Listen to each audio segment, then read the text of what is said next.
Good morning সকলকে, তোমাদের আবার একটা নতুন ব্লগে অনেক অনেক স্বাগত। আজকে তোমরা জায়গা দেখে বুঝতেই পারছো, আজকে আমি আমার শ্বশুরবাড়ি থেকে ব্লগটা করছি। অনেক দিন আসা হয় না মেয়ের এত ছটফটানোর জন্য, তো ফাইনালি আমি এসছি। কয়েকদিন থাকবো, থেকে আবার মায়ের কাছে চলে যাব। তো এইখানে থাকতে ভীষণই ভালো লাগে, কিন্তু যেহেতু কেউ নেই, হ্যান্ডস নেই, মানে অনেক লোকজন নেই, পুরো চাপটাই আমার উপর পড়ে যায়। তাই জন্যই মায়ের কাছে থাকা বেশিরভাগ টাইম। কিন্তু এখানে প্রচণ্ড খোলামেলা চারিদিকে, মিঠির খুব পছন্দ, ভালো লাগে। জানলার উপর ধরে দাঁড়িয়ে থাকতে পারে বারান্দাটায়, পুরো পাখি, ছাগল, গরু, পাখি সব দেখতে পারে, যেগুলো পছন্দ করে। বাট বেশি দিনের জন্য এগুলো দেখতে পাবে না, আমাকে আবার চলে যেতে হবে। তো যাই হোক, সকালবেলা এইভাবেই শুরু হলো। তারপর আমি আমার জিরা ওয়াটারটা আমি খাই, যেটা একটুখানি জলে ফুটিয়ে সেটা খেয়ে নিলাম। দেন ওর জন্য ব্রেকফাস্ট করছিলাম। ও সকালবেলা ওই সেরেলাক, হোমমেড সেরেলাকটাই খায় এরমভাবেই। তো একটু ঠিক কোয়ান্টিটিটাকে গুলে বোতলে দিয়ে দিয়ে ও বোতলেই খায়, বিকজ বাটি চামচে খাওয়াতে গেলেও খুব সমস্যা করে।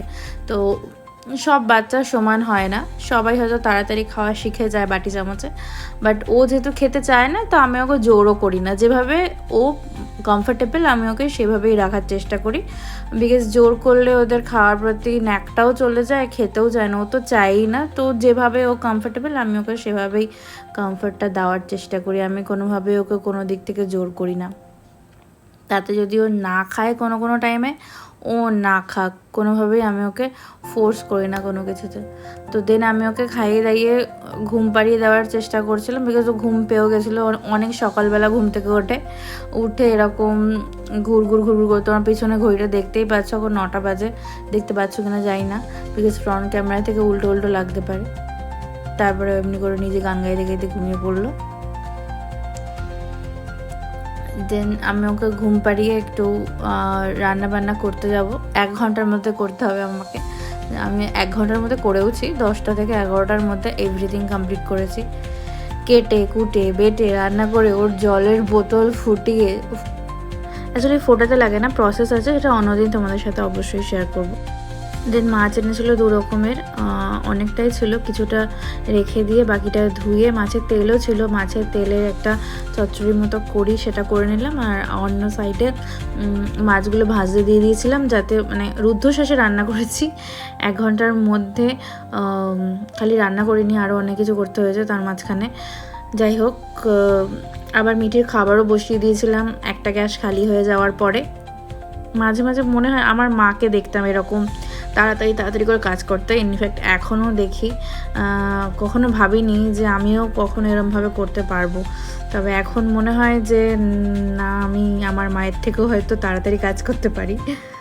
দেন রান্নাবান্না ডান, এবার চুটকিটাকে স্নান করানোর পালা, এবার স্নান করাবো। চলে গেল তুমি না নিয়ে।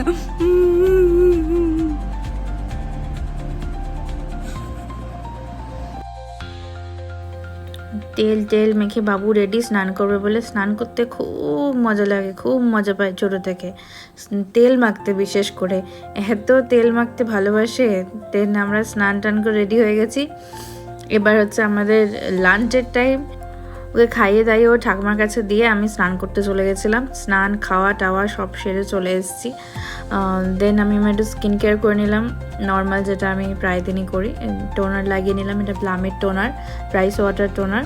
দেন আমি আমার হেয়ারে কি ইউজ করছি, এটা হেয়ারে আলপসের না, কিন্তু কৌটোটা আলপসের, বাকিটা হচ্ছে আমার নিজের বানানো।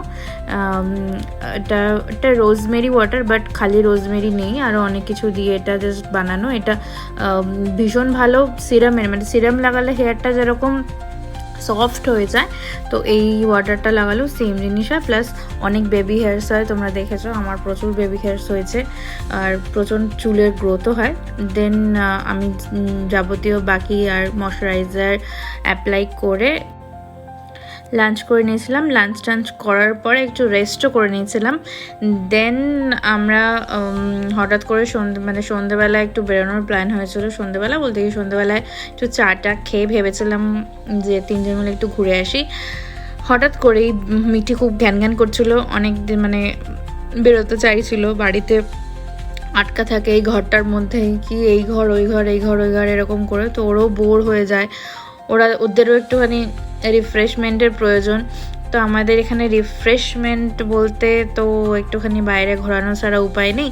তো একটুখানি সন্ধ্যাবেলার দিকে ওকে আমি আর গৌরা মিলে একটু বার করেছিলাম। আমি আর ও মিলে একটুখানি ঘুরে এসেছিলাম। ঘুরে আসার পর বাবুর মুড খুব ফ্রেশ হয়ে গেছিলো। আমি তাই বলছিলাম ঘুরতে কি ভালোবাসে। তো দেন রাত্রিবেলা আমরা লাঞ্চ টাঞ্চ করে ঘুমিয়ে পড়েছিলাম, সেটা আর আমার দেখানো হয়নি। তো এই যে আমরা হয়ে গেছে আমাদের সন্ধ্যেবেলা, তারপরে আমরা রেডি হয়ে গেছি বেরোনোর জন্য। তো আজকের ব্লগটা এইটুকুই। Good night.